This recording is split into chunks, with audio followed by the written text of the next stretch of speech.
Saludos. El tema que nos hemos propuesto compartir en esta ocasión es ¿cristiano o evangélico? ¿Existe alguna diferencia? Este estudio lo vamos a desarrollar bajo el siguiente esquema. Punto número 1. La original designación de los seguidores de Jesús no fue ni cristiano ni evangélico. Punto número 2. El surgimiento de los nombres cristiano, católico y protestante. Punto número 3. El surgimiento del nombre evangélico. Luego, como punto 4, tendremos nuestras conclusiones. Punto 5, nuestras recomendaciones. Así que, manos a la obra. La original designación que recibió el grupo de seguidores de Jesús no fue ni cristiano ni evangélicos. Tomando como punto de partida la evidencia que nos aporta el libro de los Hechos, podemos afirmar con seguridad que el calificativo que originalmente recibió o con que se identificó a sí mismo el grupo de seguidores de Jesús fue los del camino. La palabra griega que se traduce camino es hodos. Consideremos ahora, por ejemplo, las siguientes citas bíblicas tomadas de la Biblia de Jerusalén. Hechos capítulo 9, versículo 2. Y le pidió cartas para las sinagogas de Damasco con el fin de obtener permiso para llevar presos a Jerusalén a los hombres o mujeres que encontrase seguidores del camino. Hechos capítulo 19, versículo 9. Pero como algunos se obstinaban, no se quejaban, no se dejaban persuadir y hablaban mal del camino ante la gente, rompió con ellos y formó grupo aparte con los discípulos. Hechos 19, 23. Por entonces se produjo un tumulto no pequeño con motivo del camino. Hechos 24, versículo 4. Yo perseguí, dijo Pablo, a muerte a este camino, encadenado y encarcelando a hombres y mujeres. Oiga bien, Pablo dice que en Hechos 22, versículo 4, yo perseguí a muerte a este camino, encadenando y encarcelando a hombres y mujeres. Hechos 24, versículo 14, en cambio, te confieso que, según el camino que ellos llaman secta, doy culto al Dios de mis antepasados, creo en todo lo que está escrito en la ley y en los profetas. La palabra griega que se traduce aquí secta es hairesis, que significa secta, partido, división o movimiento.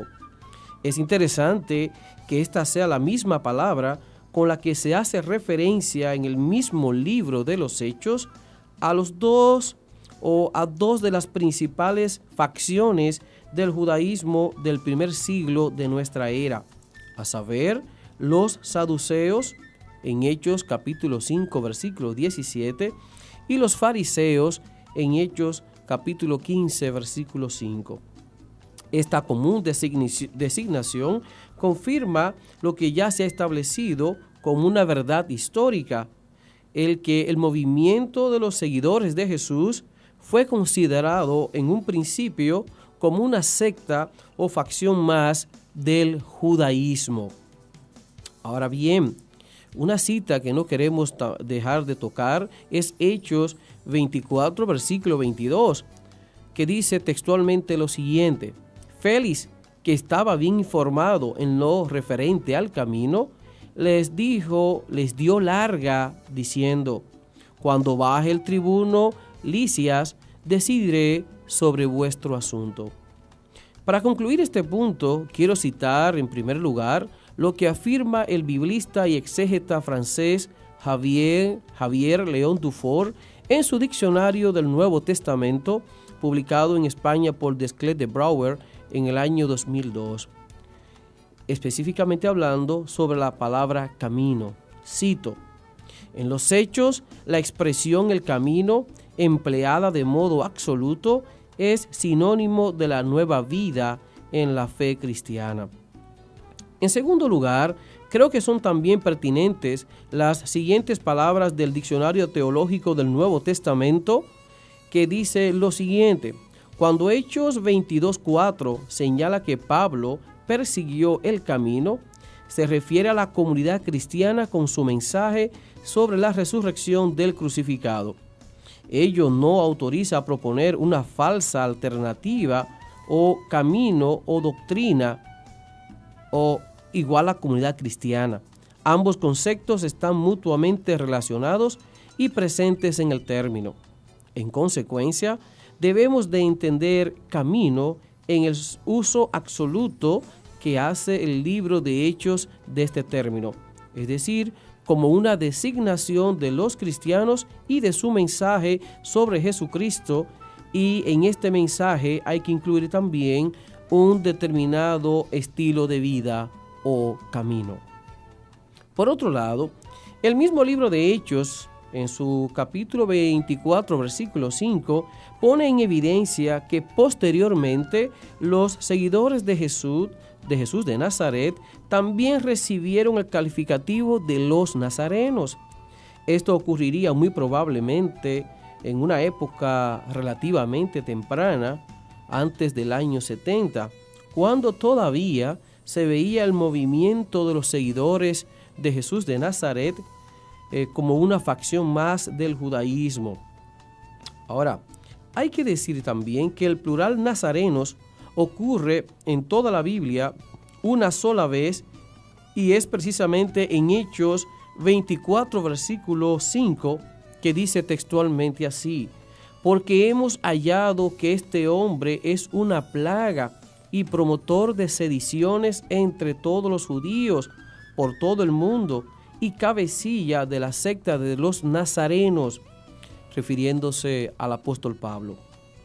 Ahora bien, resulta sorprendente que, a pesar de que Jesús es identificado principalmente como nazareno, oiga bien, 13 veces en 13 pasajes del Nuevo Testamento en los Evangelios, hasta en el mismo libro de los Hechos, no parece que sus seguidores recibieran al principio un calificativo asociado al de su maestro, es decir, los nazarenos. Tampoco que fuera de un uso tan amplio. Por ejemplo, aunque en Hechos 24:5 se identifica a Pablo como cabecilla de la secta de los nazarenos, no obstante, antes de su conversión, el libro de los Hechos no afirma que Pablo fuera hacia Damasco a perseguir a nazarenos, sino a los del camino. Hechos 9, versículo 2. Probablemente muchos se preguntarán, ¿pudo surgir primero el nombre los nazarenos que el de los del camino? ¿Se identificarían los primeros judeocristianos como los nazarenos o como los del camino? Yo diría que nada es imposible en este sentido. Sin embargo, atendiendo a las fuentes que tenemos, principalmente el libro de los Hechos, para analizar ambas designaciones, pienso que todavía cabe preguntarse, ¿no existía el calificativo los nazarenos para cuando Pablo iba a Damasco a perseguir a seguidores de Jesús? ¿Existirían ya para dicha ocasión tanto el calificativo los nazarenos como los del camino, y que el autor del libro de Hechos prefirió usar el segundo, es decir, los del camino? ¿Hasta qué punto el carácter retrospectivo del enfoque de los evangelios y el mismo libro de Hechos nos impiden llegar a conocer lo que realmente ocurrió al principio con relación al objeto de nuestro análisis? De todos modos, es interesante que Hechos 24:5 refleje la idea de que Pablo era el líder o cabecilla del nuevo movimiento que giraba en torno a la figura de Jesús de Nazaret. Si bien podía ser este un argumento falaz, pero conveniente en el proceso a Pablo, es posible que fuera un reflejo del real impacto de la acción misionera de Pablo en toda el Asia Menor como promotor principal del mensaje acerca de Jesús de Nazaret. Recomendamos leer los siguientes pasajes: Hechos capítulo 19, versículo 1, también los versículos 8 al 10 de Hechos 19, también el versículo 21 y finalmente Hechos 20, Hechos 20, versículos 1 al 6. Conclusión: después de todo lo que hemos dicho, después de las observaciones consideradas, a la luz de las fuentes de que disponemos, según el orden en que se nos presentan los eventos en el libro de Hechos, no tenemos otra opción que concluir que la primera designación con que se dio a conocer o se identificó a sí misma o se la señaló la comunidad primitiva o las comunidades seguidoras de Jesús fue los del camino. Ahora, no quiero concluir esta parte de nuestro estudio sin decir que el libro de Hechos es el único libro del Nuevo Testamento que nos informa de los distintos nombres con los que se hizo referencia a las primeras comunidades seguidoras de Jesús de Nazaret en el primer siglo de nuestra era. Número 1, los del camino, Hechos capítulo 9, versículo 2. 2, cristianos, Hechos 11, 26. Y los nazarenos, número 3, Hechos 24, versículo 5. Ahora, pasamos a nuestro segundo punto de nuestro estudio, que es el surgimiento del nombre cristiano, católico y protestante. Pasamos ahora al segundo punto de nuestro estudio, que es el que trata del surgimiento del nombre cristiano, católico y protestante. A. El surgimiento del calificativo cristiano. La palabra cristiano solo la encontramos 3 veces en el Nuevo Testamento, a saber, en Hechos 26, 28 y 1 de Pedro 4, 16 en singular, y una vez en plural, Hechos 11, 26. Ahora, una pregunta. Probablemente muchos y muchas se hayan hecho esta pregunta, es: ¿en qué ambiente surgió el nombre de cristianos para los seguidores de Jesús? ¿Fue un ambiente judío o un ambiente gentil? Respuesta: bueno, fue en un ambiente gentil. Fue en Antioquía de Siria, una ciudad situada a unos 500 kilómetros al norte de Jerusalén, al suroeste de Turquía, Hechos 11:26. El nombre cristiano, que en su origen haya sido peyorativo o no, surge en un ambiente gentil. Se discute sobre la fecha en que se originó el nombre cristiano. Hay los que sugieren que fue alrededor de los años 40, otros que alrededor de los años 50. Lo que se da por seguro es que para la década del 60 debía estar establecido, pues por Hechos 26-28 sabemos que Herodes Agripa II lo utilizó. La verdad es que esta discusión debe dejarse como algo sin una solución definitiva. De todos modos, algo que me llama la atención es que esta palabra no formó parte del vocabulario del apóstol Pablo, que es considerado el primer escritor del Nuevo Testamento. Y esto lo decimos basándonos por lo menos en lo que sabemos de los escritos de Pablo que se han conservado de él o que se le atribuyen a él. Pasamos ahora al surgimiento del nombre católico. La palabra católico viene de la palabra griega katholikos, que significa universal. El primer testimonio en la literatura cristiana del uso de la palabra católico se encuentra en la carta que le dirigió Ignacio de Antioquía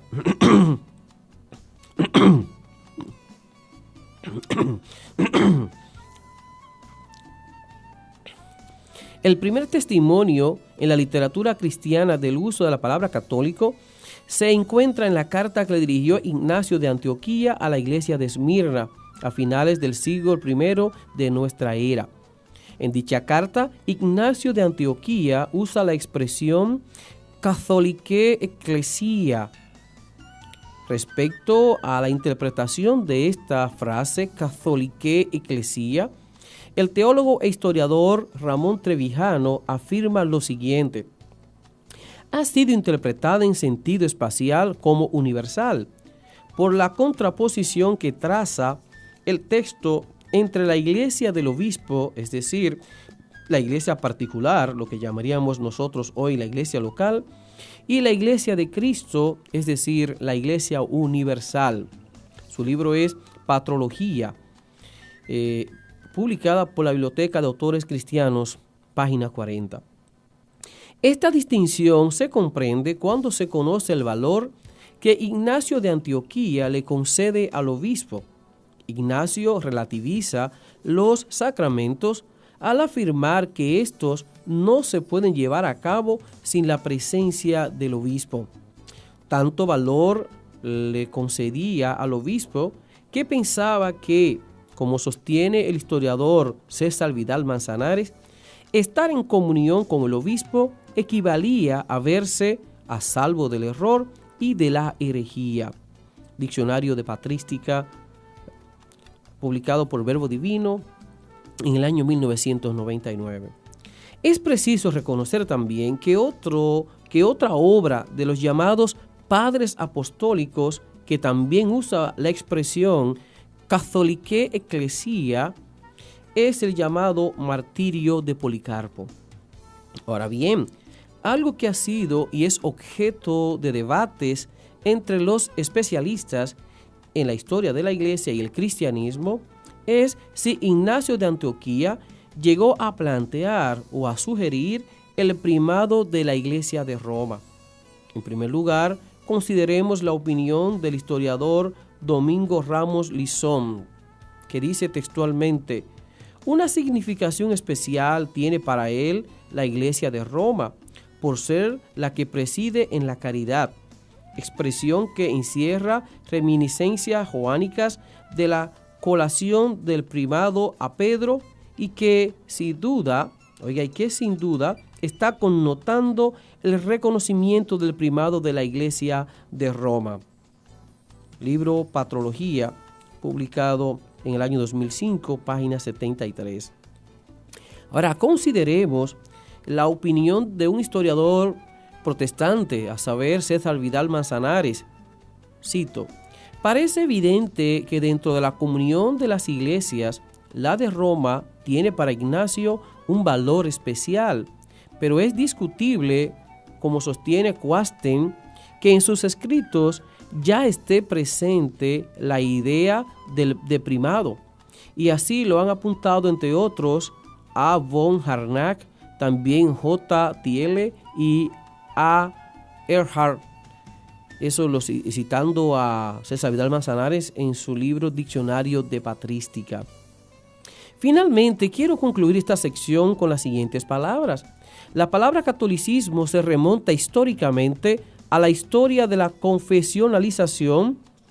Algunos autores de la Reforma de los Países Bajos designaron con la palabra catolicismo a los antiguos creyentes que habían permanecido fieles al papado, aunque este uso del lenguaje solo fue asumido por los católicos de forma lenta y vacilante.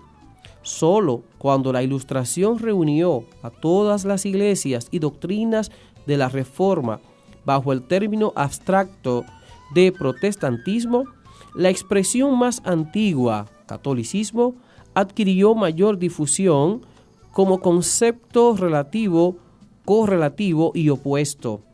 Eso lo plantea Walter Casper, director del Diccionario Enciclopédico de la Historia de la Iglesia, en 2 tomos, publicada por Editorial Herder.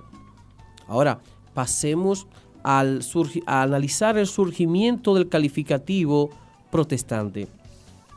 La mayoría de los especialistas en la historia del cristianismo y de la Iglesia establecen que si bien hubo iniciativas de reforma mucho antes del 1517, no fue hasta el 31 de octubre de este año, es decir, 1517, cuando se inició definitivamente el movimiento que posteriormente se conocería con el nombre de Reforma Protestante.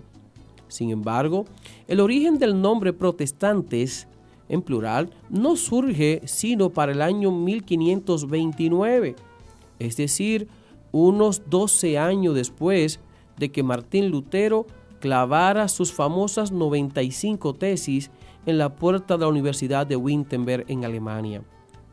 Podemos afirmar que ciertamente no es probable que al principio Martín Lutero pensara salir de la iglesia, sino simplemente rectificar algunos aspectos de la misma. Finalmente, para clausurar este punto, voy a citar lo que afirma Wikipedia, la enciclopedia libre disponible en la internet, en el artículo protestante. Cito: en el año 1529, Carlos V convoca una dieta en la ciudad de Espira y en ella intenta convencer a los nobles que se han convertido al luteranismo para que se sometan a la autoridad del Papa. Pero los príncipes y señores luteranos se niegan y protestan en la convocatoria de la dieta, y a causa de esta protesta, los católicos comenzarán a llamarlos con el nombre de protestantes. Es oportuno decir también que el Diccionario Enciclopédico de la Historia de la Iglesia, publicado por la editorial Herder en el año 2005 en 2 tomos, también concuerda con relación al origen del nombre protestante en su artículo Protestantismo. Es decir, que tenemos fuentes especializadas y de confianza para sostener que realmente el nombre protestante surge efectivamente 12 años después de 1517 y que tuvo que ver con esa convocatoria de Carlos V y la reacción que tuvieron los príncipes que se habían pasado del catolicismo al luteranismo. Pasemos ahora a nuestro tercer punto de nuestro estudio, que es el surgimiento del calificativo evangélico. La relación entre la palabra evangélico con la palabra evangelio. La palabra evangélico está íntimamente ligada a la palabra griega evangelion. La palabra griega evangelion, transliterada como evangelio, históricamente en el Nuevo Testamento mismo se usa para referir no a un tipo de literatura, sino, en primer lugar, a las buenas nuevas del reino de Dios proclamada por Jesús. Invitamos a considerar los siguientes ejemplos: Mateo 4:23, Mateo 9:35, Mateo 24:14 y Marcos 1:14. En segundo lugar, se usó también para referir tanto a la proclamación como al contenido del mensaje, conocido comúnmente como querigma, de la primitiva comunidad cristiana que proclamaba la muerte mediante crucifixión y la resurrección de Jesucristo. Ejemplos de este uso bíblico del término son Romanos 10:16, 1 Corintios 1:17, también 1 Corintios 9:14 y 1 Corintios 15 del 1 al 4, 2 Corintios 2:12 y finalmente 2 Corintios 4:5. Es preciso advertir que generalmente se establece una ligera distinción técnica entre evangelion y querigma. Evangelion hace referencia al contenido del mensaje, mientras que querigma hace referencia al modo de entregarlo, es decir, a la forma de comunicar ese mensaje, es decir, mediante la proclamación de un heraldo o mensajero. Será a partir del siglo II cuando la palabra evangelion, transliterada como evangelio, comience a usarse para referir a un tipo de literatura específica que trata sobre la vida, ministerio, muerte y resurrección de Jesús. Por lo que hemos dicho, se puede concluir en que el uso de la palabra evangelio para señalar a los 4 primeros libros del Nuevo Testamento y otros de su género que no entraron en el canon no es bíblico.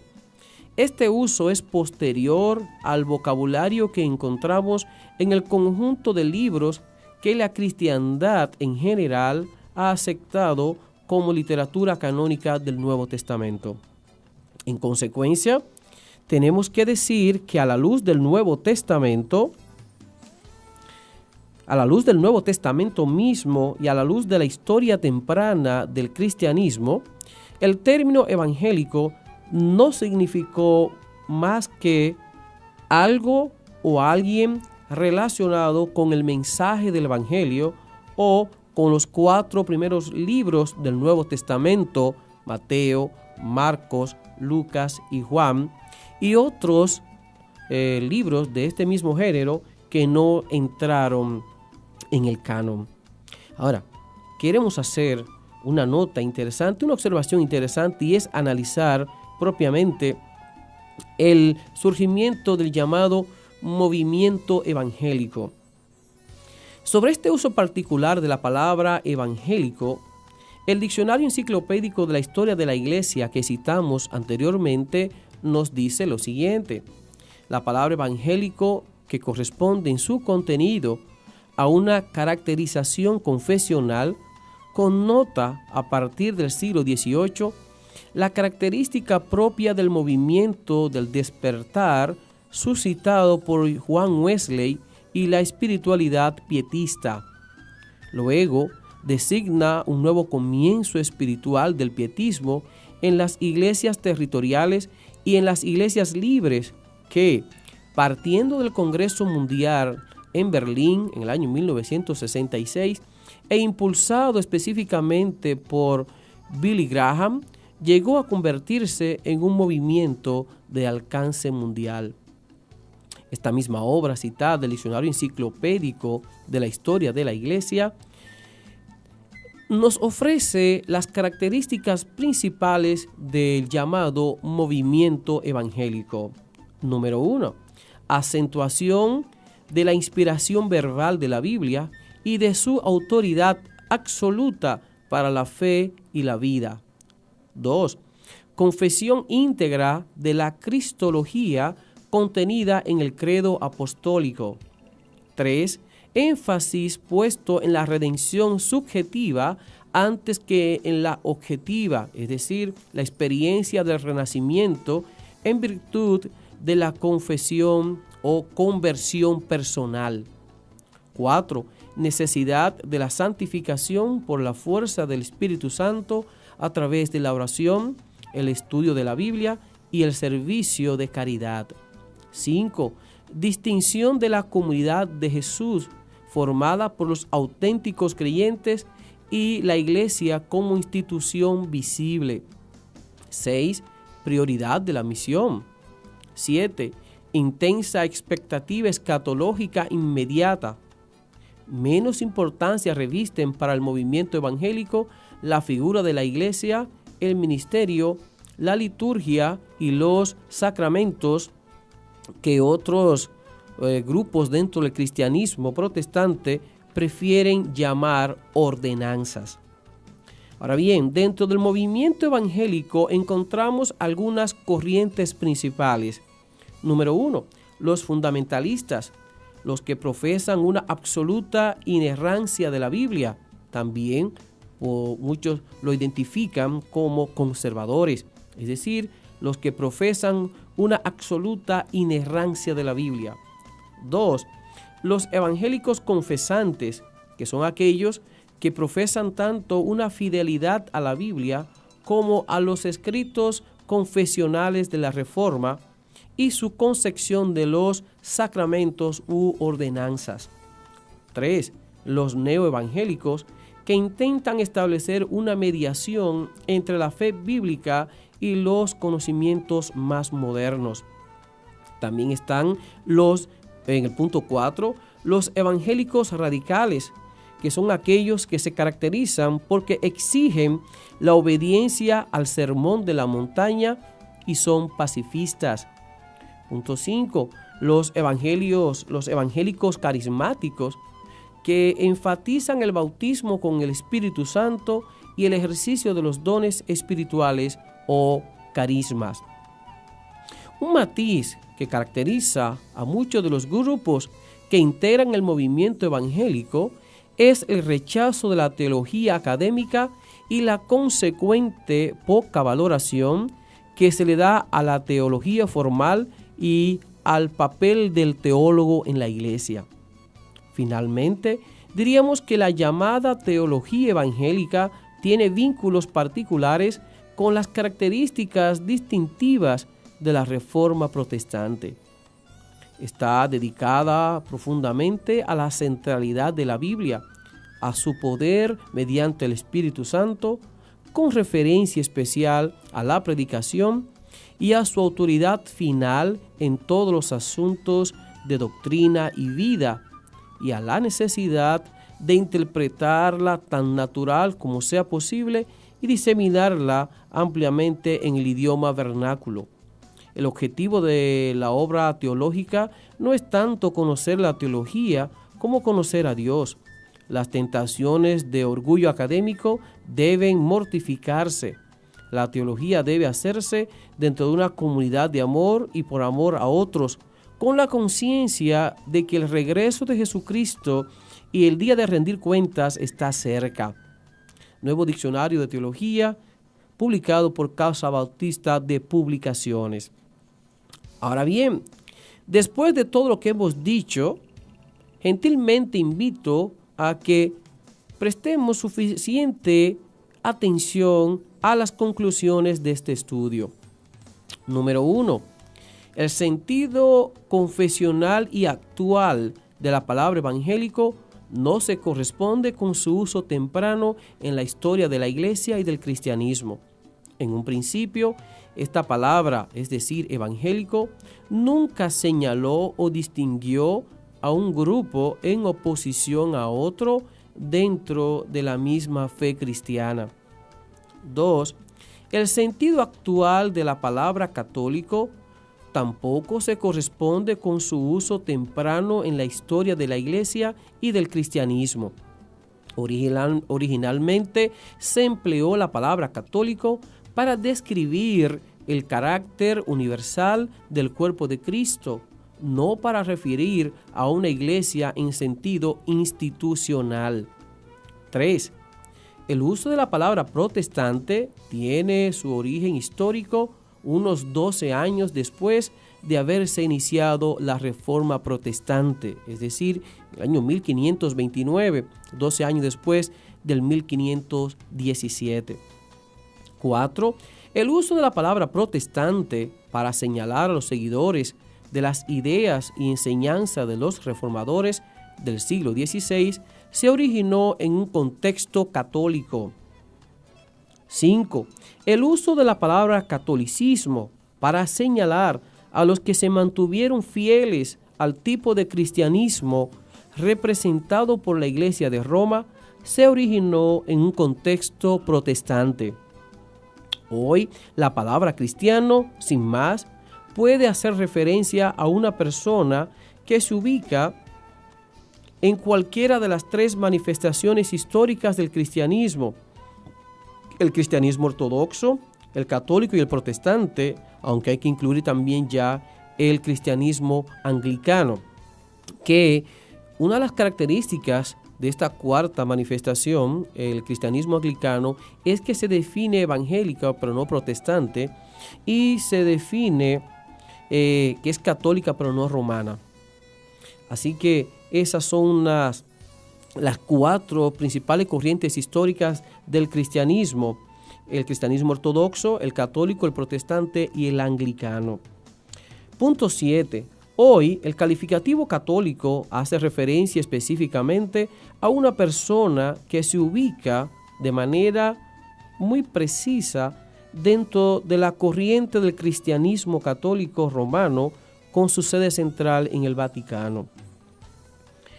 8. Hoy el calificativo evangélico, además de su referencia literaria, es decir, conforme al Evangelio o relacionado a los 4 evangelios, es decir, Mateo, Marcos, Lucas y Juan, se emplea confesionalmente para señalar a una persona que se sitúa dentro de la corriente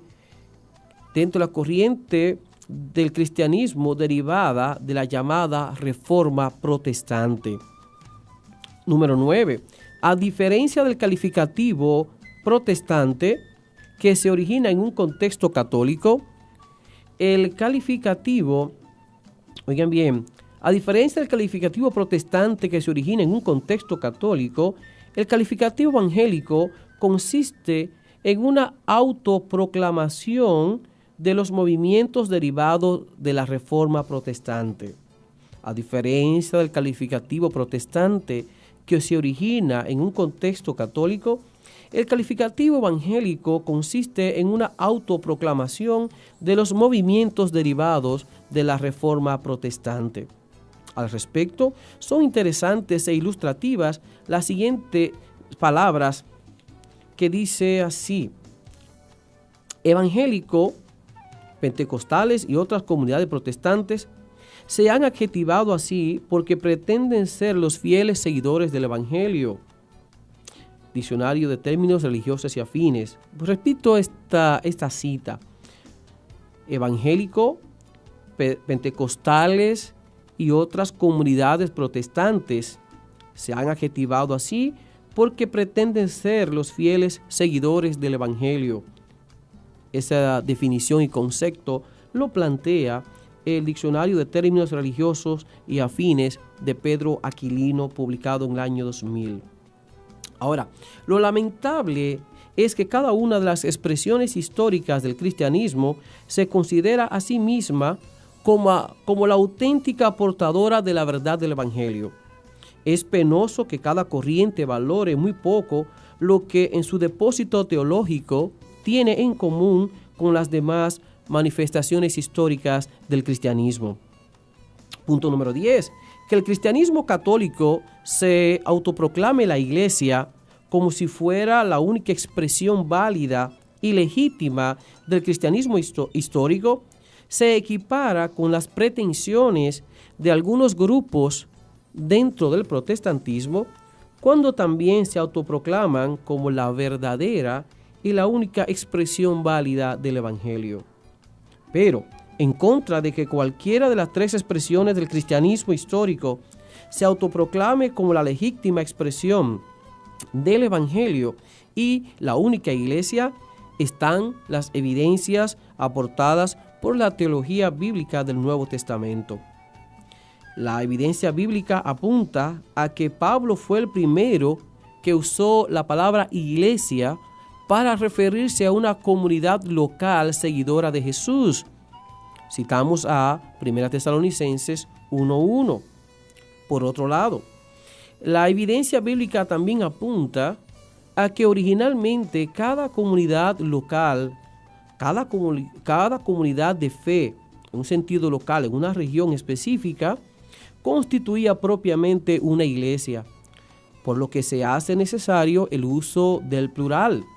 En otras palabras, que en su sentido original o primario, la palabra iglesia en el Nuevo Testamento es una comunidad local o conjunto de creyentes en Cristo reunidos o ubicados en un lugar específico. 1 Tesalonicenses 2:14. Desde sus orígenes, el cristianismo ha estado constituido por iglesias en plural. Y quiero reiterar este punto. Desde sus orígenes, el cristianismo ha estado constituido por iglesias en plural y no por una iglesia en singular. Por el Nuevo Testamento mismo podemos afirmar que la iglesia de Cristo, la iglesia de Corinto, la iglesia de Galacia, la iglesia de Tesalónica, etcétera, constituían con toda propiedad una iglesia, una expresión válida y legítima de la comunidad fundada en la obra redentora de Jesucristo. Ahora, no quiero cerrar esta sección sin hacer esta importante observación. Desde la perspectiva de los estudios histórico-críticos, se afirma que la palabra iglesia, en griego eclesia, no tuvo durante el ministerio terrenal del Jesús histórico el sentido que se impuso desde los días del apóstol Pablo. Hay que recordar también que los evangelios se redactaron muy posteriormente a los escritos genuinos de Pablo. Esto apunta a que el uso de la palabra iglesia en Mateo 16, 18 y Mateo 18, 17 no prueba que el Jesús histórico haya conocido tal concepto. Recomiendo prestar atención o revisar de nuevo lo que dije con relación al original calificativo que se usó para designar, ya sea como autodesignación o como designación desde afuera, a los seguidores del Jesús crucificado y resucitado. Luego, también es cierto que encontramos en el Nuevo Testamento mismo un enfoque de la iglesia que no es local, sino más bien universal o cósmico, que es el enfoque que encontramos en Efesios 1:22 y versículo 23, también en Colosenses 1:18 y Mateo 16:18. Repito, en Efesios 1:22 y 23, Colosenses 1:18 y Mateo 16:18, encontramos ahí el uso de la palabra iglesia en el sentido universal o cósmico. Por la evidencia de Efesios, Colosenses y Mateo, se puede decir que la iglesia en el sentido cósmico o universal está constituida por todos los creyentes en Cristo Jesús de todos los tiempos, lugares y épocas, trascendiendo necesariamente los límites de la iglesia en el sentido institucional, en el sentido local y denominacional, como mencionamos, la ortodoxa, la católica, la protestante y la anglicana.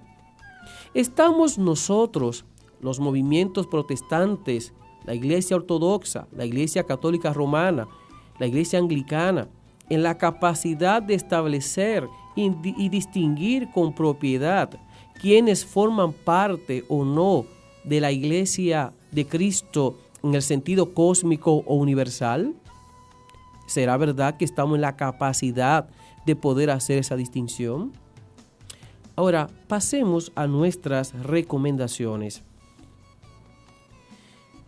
La número 1, que cada expresión del cristianismo histórico tenga para con la otra, o sea, para con la otra corriente o manifestación del cristianismo, la actitud, el respeto y consideración que espera y le gustaría recibir de la misma.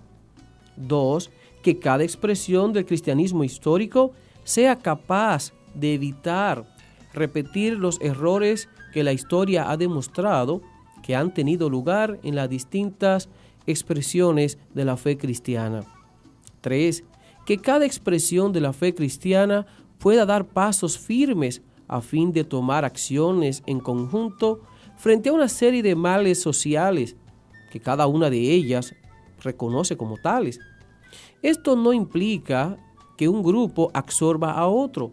Se puede luchar contra males comunes, contra problemas comunes, sin que ningún grupo pierda sus características distintivas. Es decir, estamos invitando a las principales 4 corrientes del cristianismo histórico y cualquier otra que pudiera ocurrir, o los subgrupos que existen dentro de ellas, a que aúnen esfuerzos, a que pueden luchar frente a ciertos problemas comunes sin que necesariamente pierdan sus características distintivas. Número 4, que las distintas expresiones de la fe cristiana con presencia en la República Dominicana piensen menos en ellas mismas y consideren que Jesús, con su ejemplo, nos desafía a una vida de autonegación y de servicio. Que reconozcan que existen para servir y no para ser servidas. 5. Que las distintas expresiones de la fe cristiana trabajen seriamente por las mejores condiciones de vida para la sociedad dominicana en general, contribuyendo al fortalecimiento de la institucionalidad y al Estado de Derecho. 6. Que los distintos grupos que profesan la fe cristiana procuren seriamente dar un testimonio adecuado y coherente, procurando que sus acciones se igualen y se conformen a sus palabras, a su discurso, que su praxis, sus hechos, su testimonio práctico de la fe cristiana sea coherente con su discurso, que su accionar confirme el valor y la trascendencia de su teología. Amén. Es nuestro sincero deseo el que este estudio sea gratificante y de edificación para su vida y para todas aquellas personas que en alguna manera tienen contacto con usted. Eso esperamos en la voluntad de nuestro Dios. Si desea comunicarse con nosotros, llámenos a los teléfonos 809-590-6137 y 1-809-756-2729. También nos puede escribir a nuestro correo electrónico benjamin.olea30@gmail.com. Reciba usted nuestro cordial y fraterno saludo, abrazo y apretón de manos en el nombre de nuestro Señor Jesucristo. Amén, y que Dios les bendiga.